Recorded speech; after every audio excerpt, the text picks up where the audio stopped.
Olá, bom dia. Oi, gente, bom dia. Jovem sai para se encontrar com dois rapazes e aparece morta.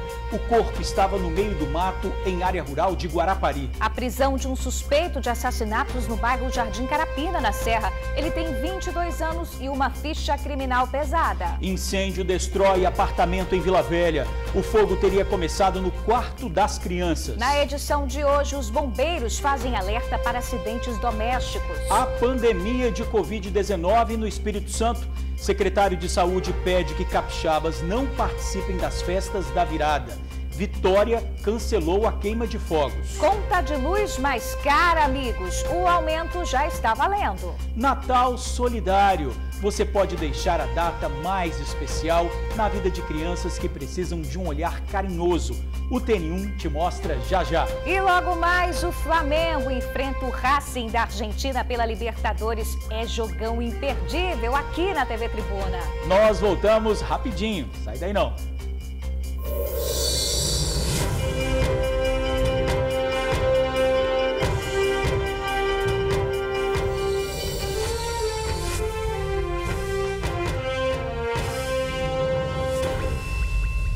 Agora, 11h43, TN1 está de volta. Uma jovem que estava desaparecida desde o final de semana passado foi encontrada morta em Guarapari. Um amigo da vítima procurou a polícia e disse que quando falou com a jovem pela última vez, ela disse que iria encontrar com dois rapazes. A jovem Gabriela Freitas Lacerda, de 22 anos, foi encontrada morta ontem no meio do mato, no bairro Camurugi, em Guarapari. Um amigo que denunciou o desaparecimento à polícia foi também quem ajudou a encontrar a jovem. O amigo contou à polícia que na manhã de segunda-feira deixou Gabriela no ponto final do bairro Camurugi, lá em Guarapari, onde ela ia encontrar com dois rapazes. Passou o tempo, Gabriela não dava notícia, ele tentou procurar por ela, mas não conseguiu encontrá-la. Foi então e denunciou o desaparecimento de Gabriela à polícia. Foi através do celular que o delegado Guilherme Eugênio, lá da DHPP de Guarapari, conseguiu localizar o corpo de Gabriela já sem vida no meio do mato, bem próximo do local onde ela foi deixada. Gabriela foi morta com 2 tiros, um que atingiu o pé, o outro o pescoço. Mas até agora não se sabe o motivo. A polícia procura os jovens com quem Gabriela iria sair. A família está inconsolável, sem saber o motivo que levou à morte dela. O pai, que estava na DHPP, não tinha condições de conversar. Ele mora em Cariacica e a filha estava morando em Guarapari. Já a mãe dela morava com uma irmã da menina em Baixo Guandu. A família tentava liberar o corpo, mas estava com dificuldade, porque Gabriela não tinha documentos. A DHPP de Guarapari vai investigar o caso e já ouviu o depoimento dos amigos dela. Gente, o caso será investigado pela Polícia Civil. Até o momento, nenhum suspeito foi preso. Um incêndio destruiu um apartamento em Vila Velha. Um adolescente e uma criança de 3 anos estavam na residência quando o fogo começou. O que chama a atenção é que as chamas começaram no quarto da criança. Pois é, o repórter Luciano Rosetti vai conversar agora ao vivo com o capitão Pedrone do Corpo de Bombeiros. Ele faz um alerta para o risco de acidentes domésticos. Luciano, bom dia para você. Exatamente, Bruna, George, amigo do TN, bom dia para todo mundo. Pois é, esse incêndio aí destruiu completamente um apartamento que fica num condomínio no bairro Jabaeté, em Vila Velha. Um adolescente e o irmãozinho dele, de apenas 3 anos, escaparam por pouco, por muito pouco. Engraçado que, curioso desse caso, né, teve gente que passou mal, tamanho o volume da fumaça. Vamos ver agora os detalhes na reportagem de Yuri Demoner. Vamos ver. Moradores gravaram as chamas destruindo o imóvel. Pelo vídeo é possível ver muita fumaça saindo pelas janelas do apartamento. Nossa, tá muito fogo. Olha lá, todo mundo pegando extintor. O fogo começou por volta de 4 horas da tarde no apartamento que fica no 4º andar deste condomínio em Jabaeté, Vila Velha. Na hora, 2 irmãos estavam na casa, uma adolescente de 17 anos e um menino de apenas 3. De acordo com os bombeiros, o fogo começou no quarto das crianças. A mãe estava trabalhando quando recebeu a notícia. Ela só sentiu o cheiro de fumaça e quando entrou no quarto, o quarto já estava pegando fogo e conseguiu sair, ela e o neném saíram correndo e O restante pegou fogo. Subiram para ajudar a tirar eles, mas não deu tempo. Deu tempo de tirar eles, mas as coisas mesmo, a casa pegou fogo, queimou tudo. Não sobrou nada, nada. Os filhos da Morgana saíram sem graves ferimentos. Os vizinhos tentaram apagar o fogo, mas acabaram não conseguindo. As chamas só foram controladas depois da chegada dos bombeiros. A gente trabalha a vida toda, o ano todo. Eu acabei de reformar meu apartamento e queimar tudo, chegar assim, meia hora queimar tudo. É só Deus. O incêndio foi controlado antes que as chamas se espalhassem por todo o prédio. Os apartamentos do 3º e 4º andar tiveram danos estruturais e precisaram ser interditados. O 304, que pegou fogo, ela tem que chamar um eletricista, porque derreteu toda a instalação elétrica. Ela não tem condições de estar usando o apartamento. Eu pedi para esvaziar a caixa d'água, né, que fica em cima dessa laje, onde sofreu, né, o incêndio, para esvaziar, para depois avaliar como está essa laje, se depois vai poder ser utilizada ou precisa de um reforço estrutural. Por causa da forte fumaça inalada por quem estava no prédio, 13 pessoas precisaram receber atendimento médico na ambulância. 3 delas tiveram que ir para o hospital, mas não correm risco de vida. Morgana agradece pela vida dos filhos. Graças a Deus meus filhos estão bem e isso que importa. O resto a gente consegue, corre atrás e consegue de novo. Pois é, que situação, né? Quase aí uma tragédia acontecendo na tarde de ontem no bairro Jabaeté, em Vila Velha. E não há ainda informações a respeito das causas desse incêndio, mas existe uma suspeita, viu? A criança de 3 anos estaria brincando com fósforo dentro de casa. Isso vale alerta, merece um alerta, né? E para fazer esse alerta para a gente ao vivo agora, vamos bater um papo com o capitão Pedrone do Corpo de Bombeiros. Então, capitão, todo alerta, todo cuidado é necessário, extremamente necessário, né? Bom dia. Sim, bom dia, com certeza. Essa é uma causa relativamente comum de incêndios, que é as crianças por curiosidade, porque como eu estava conversando com você há pouco, o fogo é um fenômeno bonito, curioso, gera curiosidade, e as crianças vendo o adulto acender um fósforo, acender um fogão, um isqueiro, etc., elas vão querer sim reproduzir esse comportamento e por vezes não intencionalmente vão colocar fogo na casa. Então, assim, de forma alguma nós podemos deixar artefatos que façam fogo, produzam fogo próximo do alcance de crianças, de forma alguma. Agora, e quais seriam outras causas de incêndio, né? A gente tem um dado aqui interessante para passar, que chama bastante atenção, é de que de 2019, quer dizer, ano passado para cá, até agora, 1.300 incêndios em residências aqui no Espírito Santo, e boa parte das causas remetem à instalação elétrica da residência, né? Curtos-circuitos. Quais são os principais cuidados, capitão? Sim, nós temos um dado muito sólido já de que grande parte dos incêndios residenciais são causados por fenômenos elétricos. Nós sabemos que as instalações elétricas de uma residência têm uma durabilidade de 20 anos aproximadamente. E temos muitos bairros antigos, muitas casas antigas, e as instalações elétricas fatalmente vão começar a falhar em algum momento. Além disso, nós temos comportamentos ruins dos brasileiros associados a isso. As pessoas tendem a utilizar muitas instalações elétricas com aglomeração, colocam muitas tomadas, T's, benjamins em um ponto só de energia e fatalmente vão fazer sobrecarga naquele ponto, podendo causar um incêndio naquele ponto. Outra situação é que colocamos às vezes fiações por trás de móveis, prensadas, muito enroladas, o que fatalmente também vai fazer elas aquecerem e produzirem um incêndio. Além disso, hoje temos muitos eletrodomésticos novos que demandam muita potência e nossa instalação elétrica de nossa casa não está pronta, preparada para receber toda essa potência nova de laptops, de celulares e etc. Que demandam muita potência, fazendo a instalação elétrica sobrecarregar, e sobrecarga significa aquecimento, aquecimento significa incêndio. Então o brasileiro tem que tomar muito cuidado com isso, revisar suas instalações elétricas, revisar a situação de disjuntores, proteção para sua casa, importantíssimo. Tá atento a isso aí. Assim, com um intervalo de quanto tempo a pessoa pode trocar ou então verificar a fiação elétrica da casa dela? O dado mais sólido é que a cada 20 anos a instalação elétrica ela passa a se tornar obsoleta, devendo ser toda trocada. Então esse é um dado muito importante para a população estar atenta, consultar um técnico em eletricidade, consultar um especialista, verificar como é que está a situação elétrica da sua casa. Muito importante isso aí. e a gente acabou de verificar na reportagem do Yuri, né, a questão da fumaça também. Muita gente passou mal devido à forte fumaça, aquele volume todo de fumaça devido ao incêndio.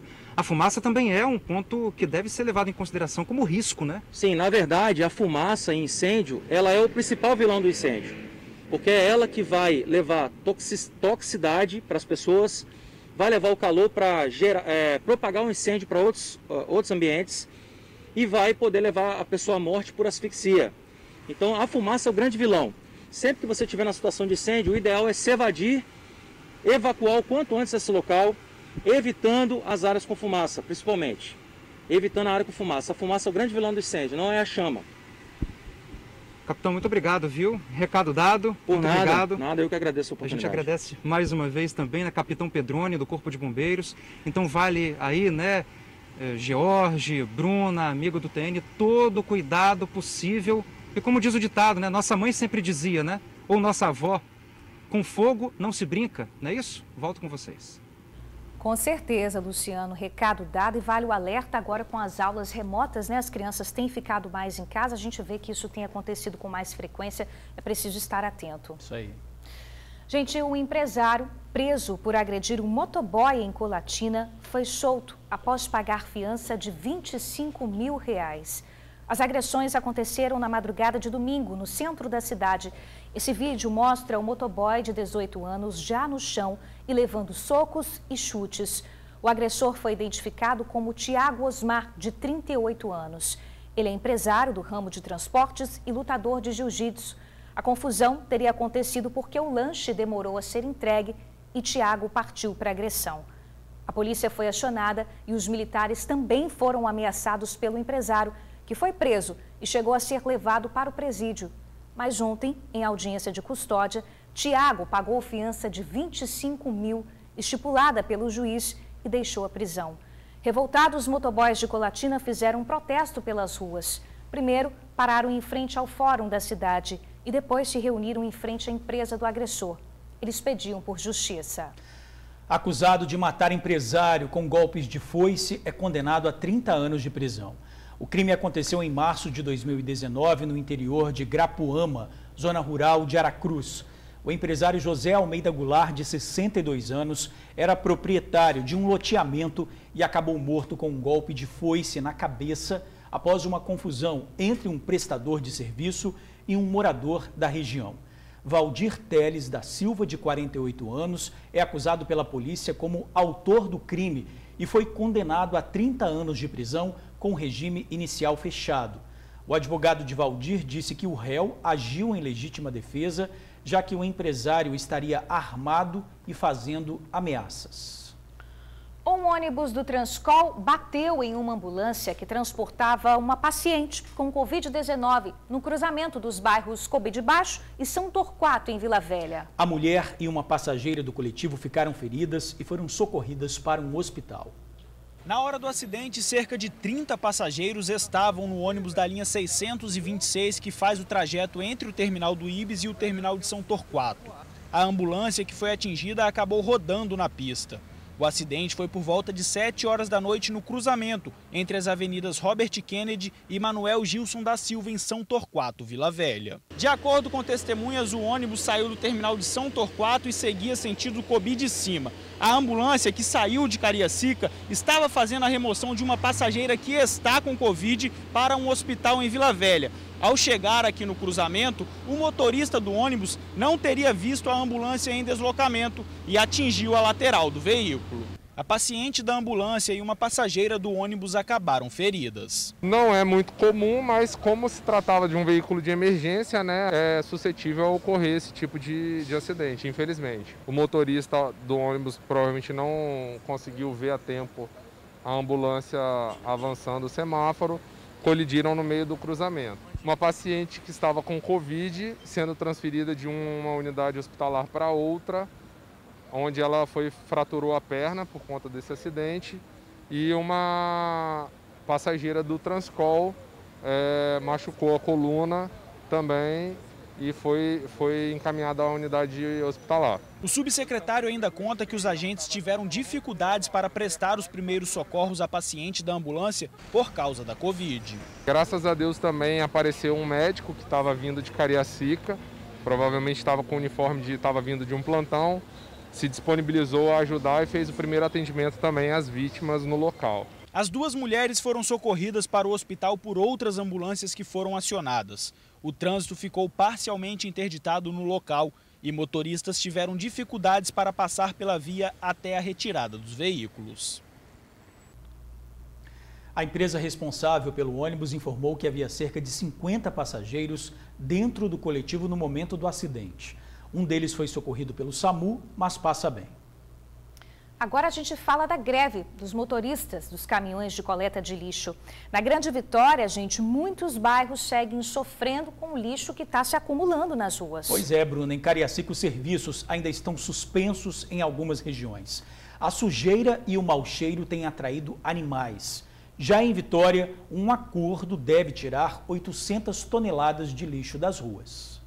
Vídeos gravados hoje pela manhã mostram a situação em algumas ruas em Cariacica. Dia 1/12/2020, 8h30 da manhã. Olha só os lixos, tudo aqui, ó. Já na rua Carlos Rogério de Jesus Gomes, a principal do bairro, estava sem lixo. Cena que surpreendeu os moradores. Eles disseram que o lixo estava há 10 dias sem ser recolhido do local. Estamos surpresos, né? Pelo fato da imprensa estar programada para vir hoje para mostrar o descaso, né, a vergonha aqui do abandono do poder público municipal.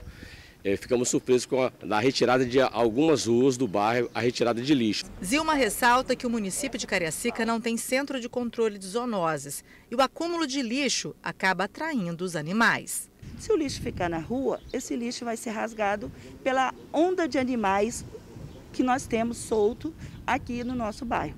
Inclusive porcos, gato, cachorro, porque a zoonose aqui no nosso município não existe mais. No bairro Jardim América, em algumas ruas, havia sacolas acumuladas. Uma decisão judicial determina que 70% dos caminhões sejam usados para a coleta de lixo na Grande Vitória durante o período da greve. E caso a decisão não seja cumprida, o Sindicato dos Motoristas vai pagar uma multa diária no valor de R$5 mil. A greve dos motoristas dos caminhões de limpeza urbana começou no dia 23 de novembro. Segundo o Sindicato dos Motoristas, normalmente a negociação para o reajuste salarial acontece no início do ano, mas devido à pandemia do coronavírus, essa negociação ainda não aconteceu. E a categoria quer um reajuste salarial de 4,77%, além de outras melhorias. Negociação aguardada pelos moradores. Isso é dever do poder público, porque nós pagamos impostos e precisamos ter os serviços feitos. Sem dúvidas. Em Vitória, a Prefeitura informou que na manhã de hoje saíram 8 caminhões de uma empresa terceirizada para realizar a coleta de lixo, que continua até às 3 horas para atender todos os bairros. Na Serra, pelo menos 13 compactadores e carretas foram liberados para fazer a coleta. A previsão é que hoje 70% dos caminhões voltem às ruas do município. Em Vila Velha, a coleta continua sendo feita de acordo com a decisão judicial de 70%. Já em Cariacica e Viana, os serviços seguem suspensos. Moradores denunciam um caso de abandono de 3 irmãos. Os vizinhos em Cariacica estão tristes e preocupados com o futuro das crianças. Esse assunto você vai acompanhar agora com a Vanessa Calmon, que também fala sobre a prisão de um suspeito de envolvimento em assassinatos na Serra. O homem tem apenas 22 anos e uma ficha criminal pesada. É isso, Vanessa? É com você. Boa tarde.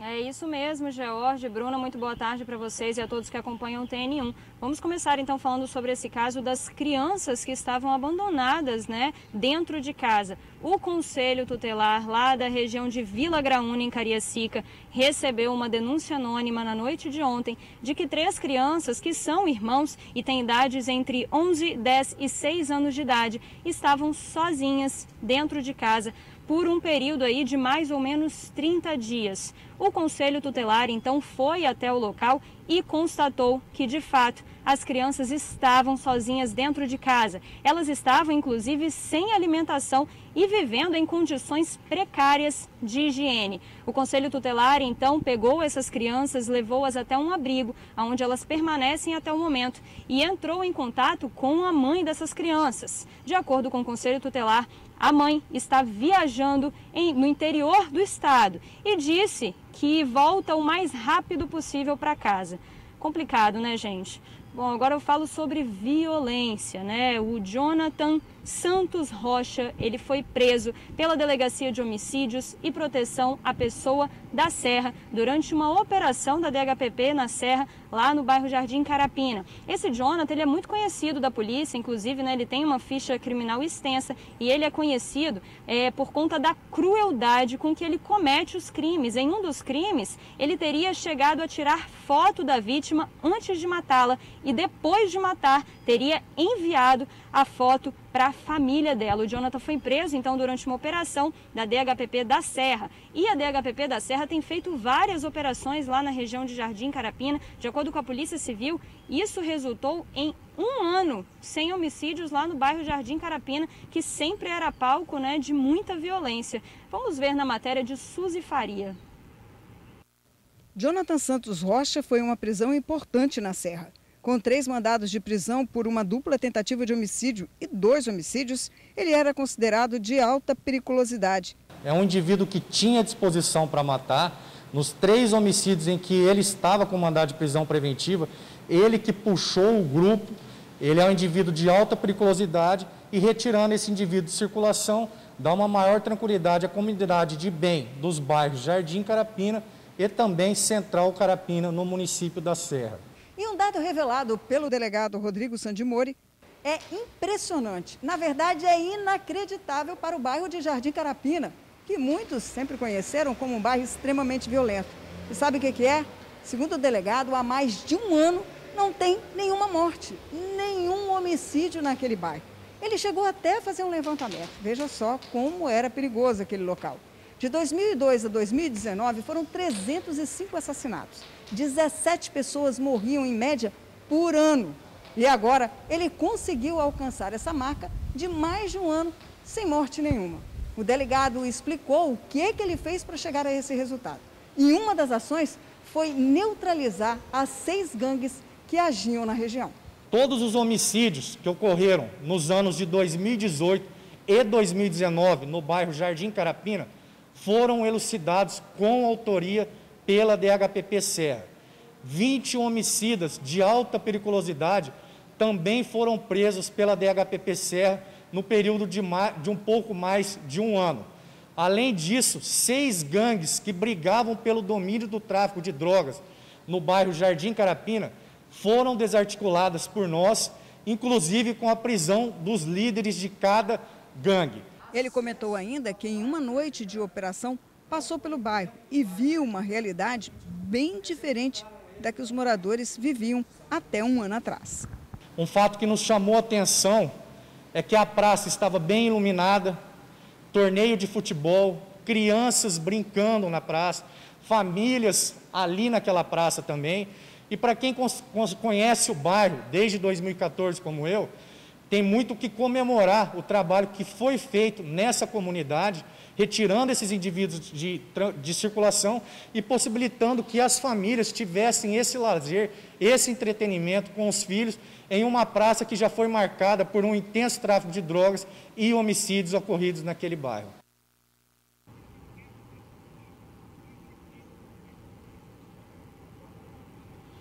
A gente parabeniza, então, a Delegacia de Homicídios e Proteção à Pessoa da Serra, né, que conseguiu prender agora o Jonathan e que também efetuou várias operações e ações lá no bairro Jardim Carapina para que o bairro, então, ficasse menos violento, tivesse 1 ano aí sem homicídios. A gente espera que continue dessa forma, que as famílias, pais, mães, crianças possam brincar na praça, caminhar tranquilamente pelo bairro e que os criminosos continuem atrás das grades.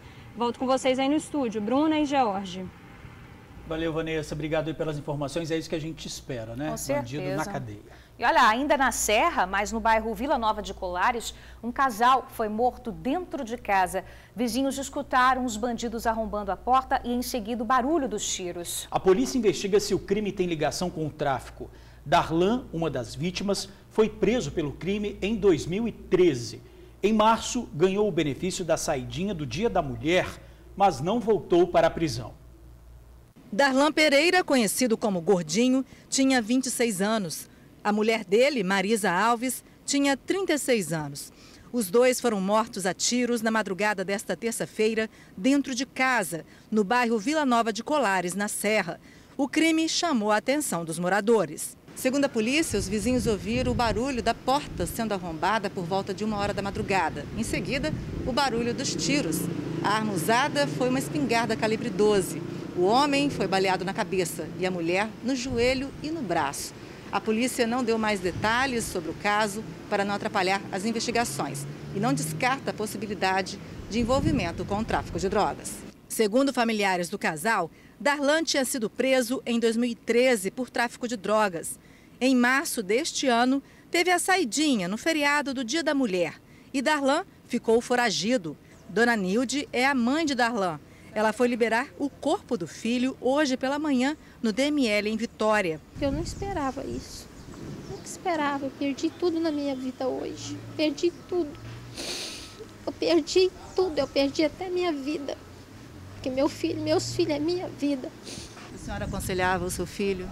Aconselhava, sempre aconselhei. A justiça que eu espero é só de Deus, porque nesse mundo não tem justiça. O crime será investigado pela Delegacia de Homicídios e Proteção à Pessoa da Serra. Denúncias sobre os atiradores podem ser feitas pelo 181. Foi marcado o julgamento dos 6 acusados do assassinato da médica Milena Gotardi.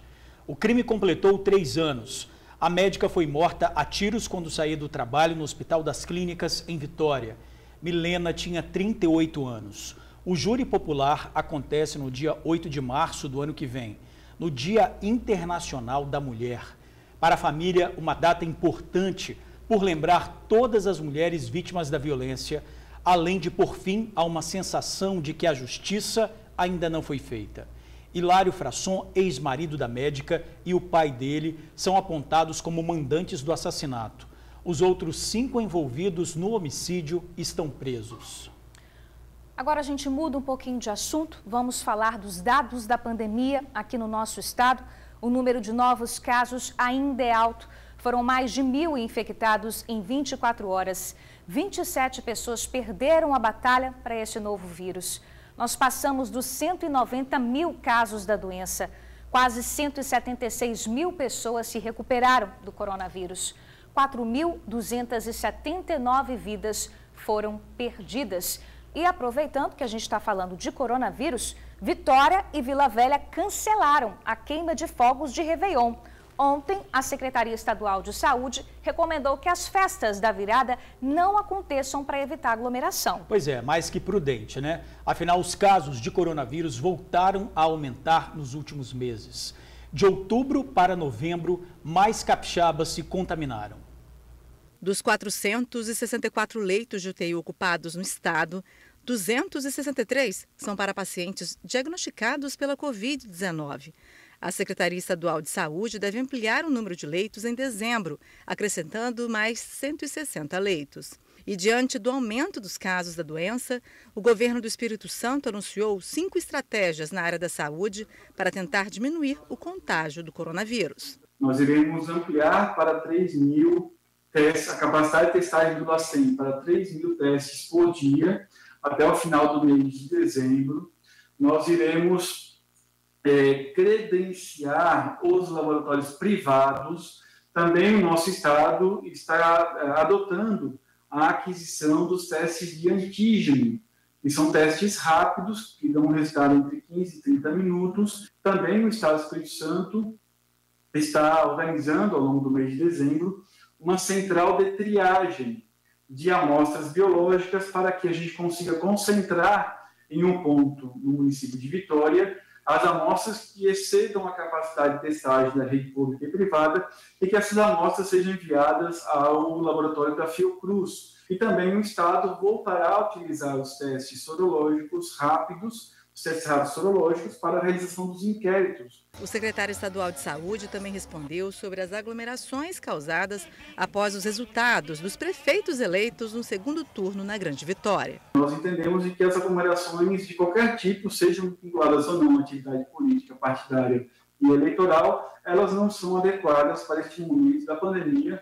e, por isso, o governo do Estado do Espírito Santo, a Secretaria da Saúde, o Tribunal Regional Eleitoral estabeleceram normas que caracterizaram como crime eleitoral a realização de atividades que aglomerassem cidadãos durante o período das eleições municipais. E para evitar a contaminação da Covid-19, os bares devem permanecer abertos até as 10 horas da noite. Ainda de acordo com a Secretaria Estadual de Saúde, final de ano chegando, tendas e fogos de artifícios estão extremamente proibidos nas praias. E ainda faz um alerta: as pessoas devem evitar comprar ingressos para shows, porque serão proibidos. Atividades como shows, como eventos públicos, boates, não estão permitidas.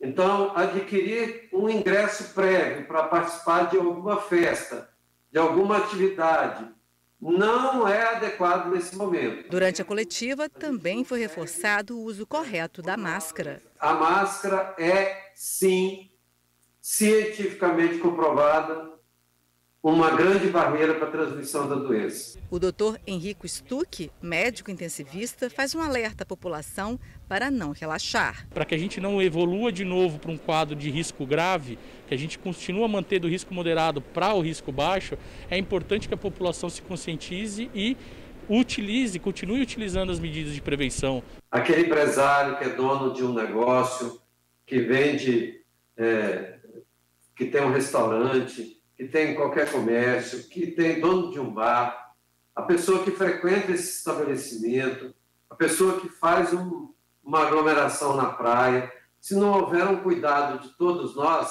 as estratégias de governo não farão efeito. Pois é, por enquanto, queima de fogos cancelada em Vitória e Vila Velha. Guarapari, que chegou a anunciar a festa, as definições sobre o Réveillon só serão divulgadas na segunda semana de dezembro. Faltando apenas um mês para o fim do mandato, o prefeito de Conceição da Barra renunciou ao cargo. Francisco Verboete, o Chicão, protocolou o pedido na Câmara Municipal ontem à tarde. Ele não quis comentar sobre a decisão. Eleito em 2016, Chicão foi acusado pelo Ministério Público de abuso de poder econômico praticado durante a eleição daquele ano. Em 2019, teve o mandato cassado e foi condenado à perda dos direitos políticos. Chegou a ficar afastado do cargo por 8 meses, mas em setembro deste ano conseguiu uma liminar no Superior Tribunal Eleitoral e pôde voltar ao cargo. Chicão chegou a disputar a reeleição esse ano, mas ficou em terceiro lugar, com 21% dos votos. De hoje até o dia 31 de dezembro, a cidade de Conceição da Barra passa a ser administrada pelo vice, Jonias Dionísio Santos. A cerimônia de posse aconteceu hoje cedo. Olha, e falando em política, não é, Bruna? A eleição de 4 prefeitos provoca mudança na Assembleia Legislativa e na Câmara dos Deputados. Veja como vai ficar a partir de janeiro do ano que vem. Lorenzo Pasolini, eleito prefeito de Vitória, vai deixar a vaga de deputado estadual. No lugar de Pasolini, assume o conselheiro aposentado do Tribunal de Contas, Marcos Madureira. Enivaldo dos Anjos também vai deixar a Assembleia Legislativa para assumir a Prefeitura de Barra de São Francisco. E no lugar de Enivaldo, vai para o Legislativo Capixaba, Luiz Durão. Durão já foi prefeito de Linhares e também deputado. Euclério Sampaio, atualmente deputado estadual, foi eleito prefeito de Cariacica. Ao assumir a administração do município em janeiro, deixa a vaga de deputado estadual, que será ocupada por José Eustáquio Freitas. Freitas também já foi deputado em outros mandatos. Sérgio Vidigal, eleito prefeito da Serra, deixa a vaga de deputado federal. Quem assume em Brasília é Neucimar Fraga. Neucimar disputou a eleição para prefeito de Vila Velha nesta eleição de 2020.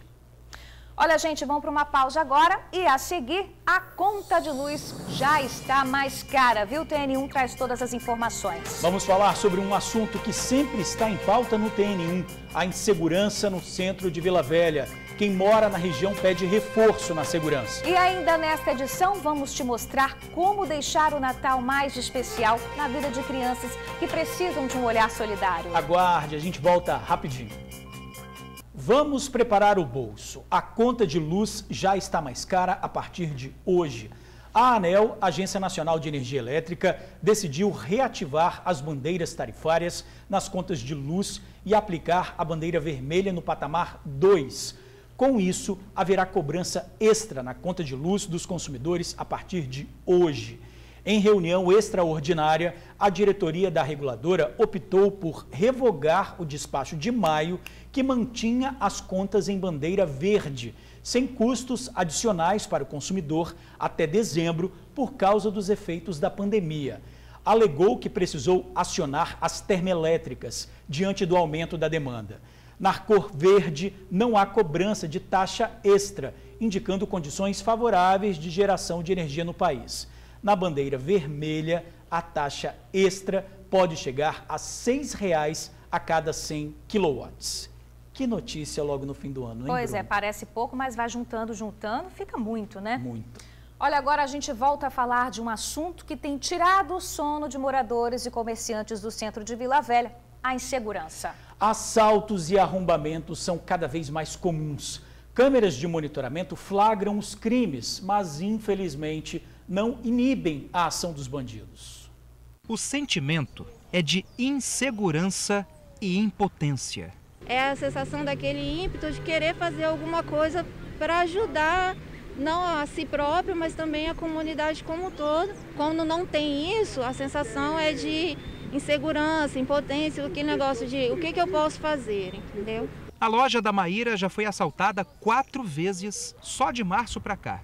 A pandemia piorou um problema que já era uma séria preocupação para quem mora e trabalha no centro de Vila Velha. Por alto, nesses últimos 4 meses já foram arrombadas 4 vezes a minha coisa. Eu tive que fazer outros investimentos, câmeras, grades e tudo mais, para poder se sentir um pouco mais seguro.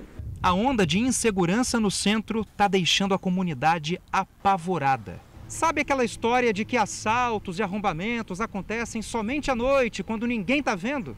Pois é, aqui não existe isso não. De manhã, de tarde e de noite, toda hora é hora para os bandidos. Essas imagens foram registradas às 1h30 da tarde. O bandido invade a área de lazer de um clube. Ele pula o muro e entra no local. Depois ele aparece escalando o alambrado. O criminoso está com uma mochila. Ele vai para a calçada e foge correndo. Esse outro flagrante foi registrado por volta das 3 da madrugada. Uma mulher invade o local. A imagem mostra ela pulando de volta para a rua e escapando. São coisas que o pessoal aqui já está cansado de ver. Roubam um fio de ar-condicionado, eles roubam coisas pequenas, eles invadem casas aqui.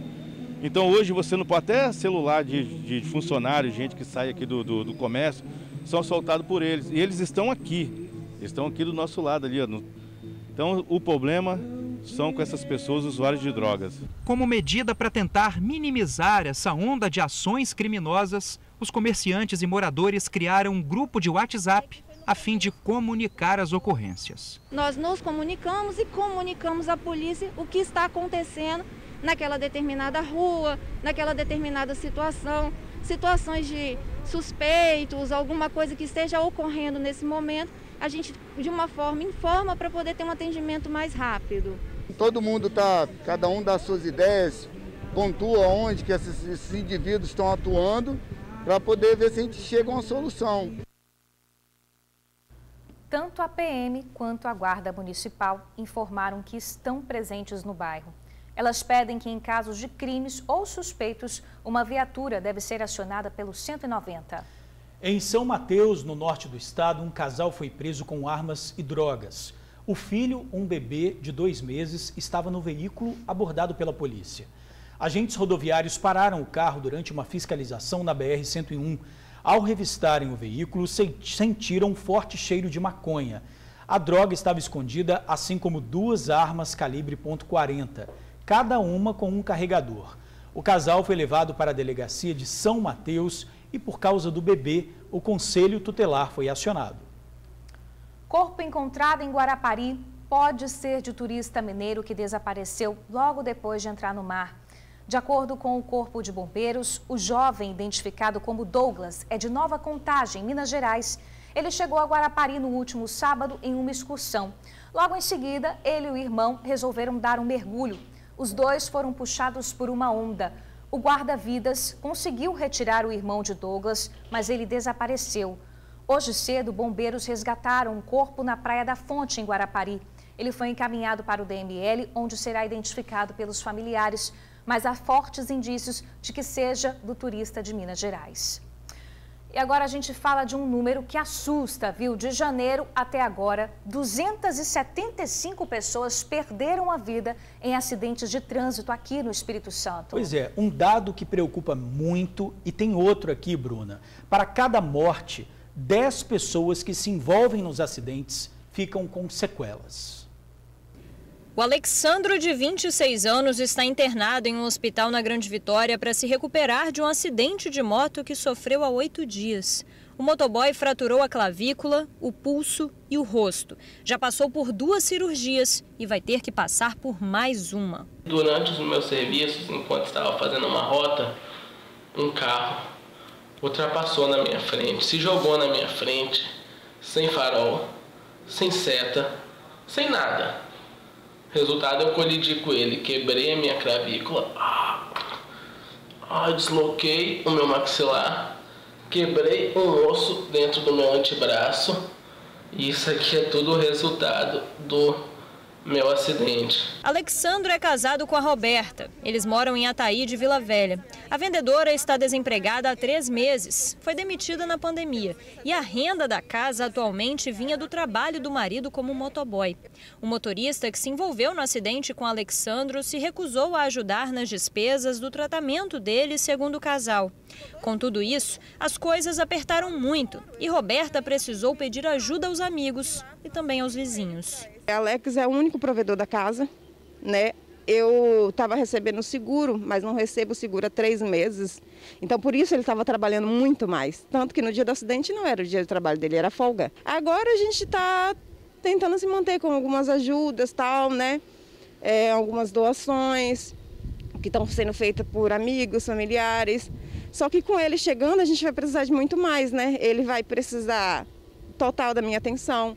Ele vai precisar de medicamentos. Alexandro ainda não tem previsão de alta e quando sair do hospital vai precisar de cuidados 24 horas. Além disso, a moto está completamente quebrada e pelas condições físicas, voltar a trabalhar não será uma opção tão cedo. Ele só vai poder voltar a trabalhar daqui a uns 3 meses. Que é o tempo indicado para a recuperação. E a gente precisa assim, de toda a ajuda possível agora.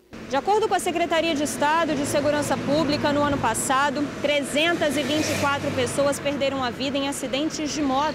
E esse ano, até o momento, 275 vidas foram perdidas. O número vem caindo em relação ao ano passado, mas ainda é muito alto. E os acidentes continuam acontecendo. Quando não resultam em mortes, às vezes deixam sequelas permanentes. No primeiro semestre deste ano, foram pagas mais de 90 mil indenizações pelo seguro da DPVAT a vítimas de acidentes de moto que ficaram com sequelas. A gente tem, em média, uma morte por dia por acidente de moto aqui no estado do Espírito Santo. Ou seja, em torno de 365 pessoas morrem. Para cada uma pessoa que morre, 10 pelo menos ficam sequelados. Ou seja, perde uma perna, um braço, bate a cabeça. Essa pessoa ela se torna um inválido, até indo para o INSS. Ou seja, 10 vezes 30, nós estamos falando em 300 pessoas pelo menos por dia.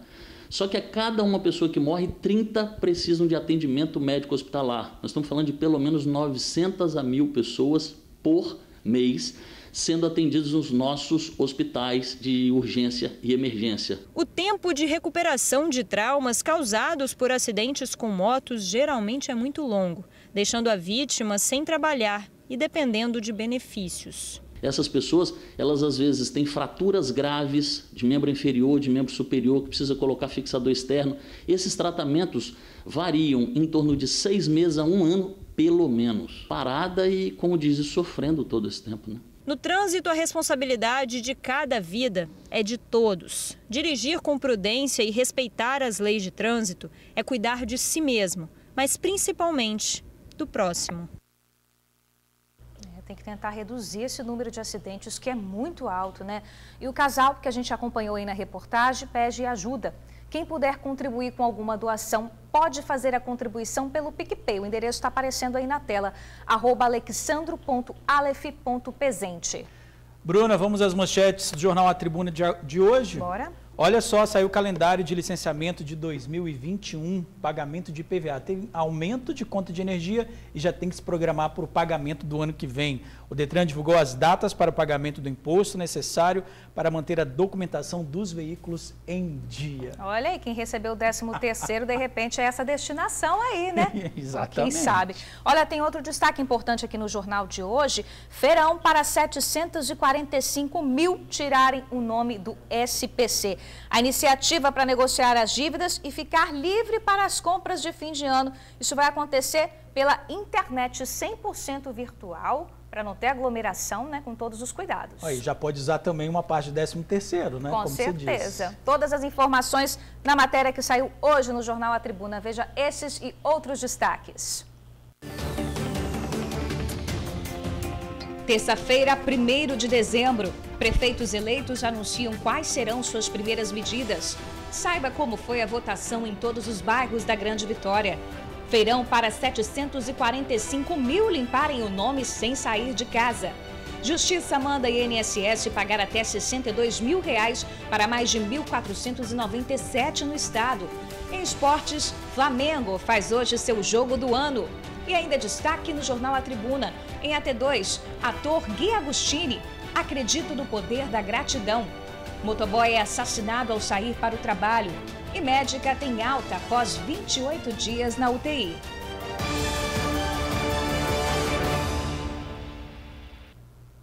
Ainda dá tempo de se inscrever de graça para mais um webinário promovido pela Rede Tribuna. Daqui a pouco, às 2h30 da tarde, vamos falar de proteção de dados na internet. Quais são os direitos do cidadão e os deveres das empresas quanto à proteção de dados pessoais após a Lei Geral de Proteção de Dados ter entrado em vigor? O tema vai ser explorado pelo especialista em segurança digital Eduardo Pinheiro. Para se inscrever, basta entrar no nosso portal de notícias, tribunaonline.com.br. Não perca essa oportunidade de se inscrever. Agora, 12h30, o TN1 faz um rápido intervalo e na volta a gente vai falar de Natal Solidário. Pois é, que tal adotar uma cartinha de quem espera o seu olhar carinhoso para deixar essa data mais especial? Os detalhes a gente já te conta. TN1 está de volta. Natal já está chegando, né, Jorge? Pertinho, já primeiro dia de dezembro hoje. Verdade, passou rápido pra caramba, faltando menos de um mês para o Natal, uma data que é marcada pela solidariedade. O que vai acontecer, Jorge? Pois é, a campanha dos Correios esse ano, que é online, está precisando de uma forcinha para adotar todas as cartinhas das crianças carentes. Esse ano, o número de cartas foi reduzido de 13 mil para cerca de 4 mil. Mas só metade das cartinhas foram adotadas. Esse ano, por conta da pandemia, um dos maiores projetos sociais do país está sendo realizado de forma online. Os capixabas têm até 4 mil cartinhas para escolher. E o prazo vai até sexta-feira dessa semana, dia 4 de dezembro. Os presentes podem ser entregues até o dia 8 da semana que vem. Infelizmente, até o momento, apenas metade foi adotada, né? A gente está aguardando, fazendo um apelo à sociedade capixaba, que é muito solidária, né? E que de repente encontrou dificuldades no início da campanha, mas que possa entrar no site e escolher as suas cartinhas, né? Esse ano, por conta da pandemia, nada de papel. As cartinhas são todas digitalizadas. Todo o processo de escolha e adoção é feito de forma online. É blog.correios.com.br/Papai Noel dos Correios. Entrando no site, é só a pessoa fazer um breve login, né? E com alguns poucos dados e escolher a sua cartinha. Você vai poder acessar quantas cartinhas você quiser, ler e escolher aquela que realmente tocar seu coração. Muitas crianças e adolescentes esperam o ano todo por esse momento mágico e lúdico. E você pode ajudar a realizar esses sonhos e fazer uma criança feliz. Então, que tal tirar os sonhos do papel? E as crianças, elas tiveram um ano muito difícil, é um ano de pandemia, é um ano difícil para você, para mim, para todo mundo, inclusive para as crianças. É um momento da gente poder confraternizar no fim de ano. Que legal, né, gente? Para adotar uma cartinha, é só acessar o site blognoel.correios.com.br. E reforçando, é só até a próxima sexta-feira, viu? Dia 4 de dezembro. Vamos ajudar, né, gente? Com certeza. Como é que tá o tempo aí na sua cidade, hein? Previsão de chutar um sol, né? Ontem fez sol e hoje também já tá sol, né? Mas olha só, tem previsão somente de chuva para a região do Caparaó nesta terça-feira. O sol, como eu falei, predomina na maior parte do Espírito Santo. Sol e calor, né? Como tá abafado. A temperatura aumenta um pouco mais em todas as regiões. Ventania no litoral sul e na Grande Vitória. Ventória, né? Como a gente é conhecida, venta pra caramba aqui.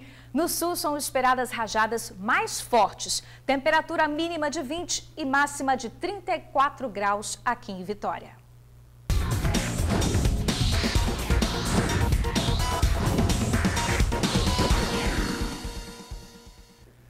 Seu palpite. É hoje, hein?